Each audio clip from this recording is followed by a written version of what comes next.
Να πάρουμε και ένα πρώτο σχόλιο από τον κύριο Γιώργο Κουτουλάκη και επί των οικονομικών που ακούστηκαν, αλλά και επί του οικονομικού προγράμματος. Να μας πείτε κι εσείς από την πλευρά του Λαϊκού Ορθόδοξου Συναγερμού τι προτείνετε. Καταρχάς, θα ήθελα να σας ευχαριστήσω για την πρόσκληση. Θα με επιτρέψετε όμως να πω εν αρχή ότι οφείλω και ένα μεγάλο ευχαριστώ στον πρόεδρο του Λαϊκού Ορθόδοξου Συναγερμού, τον κύριο Γιώργο Καρατζαφέρη, ο οποίος με τίμησε και με κάλεσε να συμμετέχω. Αισθάνομαι ότι και ο Λαϊκός Ορθόδοξος Συναγερμός, και μάλιστα έχω παρακολουθήσει και τον κύριο Καρατζαφέρη, θα τονίζει ότι η θέρμανση, το φως, η διατροφή, η διαμονή και ένας απλός στοιχειώδης κανόνας υγιεινής των ταλαιπωρημένων ανθρώπων είναι υποχρέωση, είναι δέσμευση και πρέπει να γίνει. Δεν μπορεί λοιπόν να μιλούμε για ανάπτυξη, να προκοπεί σε αυτή τη χώρα όταν χιλιάδες άνθρωποι πηγαίνουν στους σκουπιδοδερνικέδες, ότι είναι παντού μέσα στο κρύο και στην παγωνιά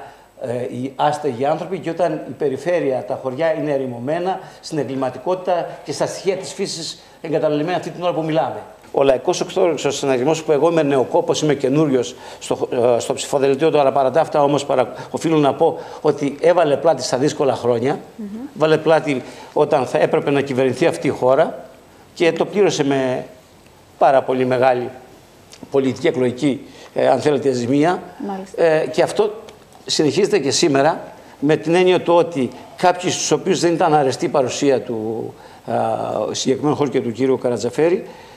αποσιωπούν την ανωδική πορεία, την οποία εγώ καταγράφω από άλλες μετρήσεις, μια και τόσο καιρό ήμουν στον χώρο του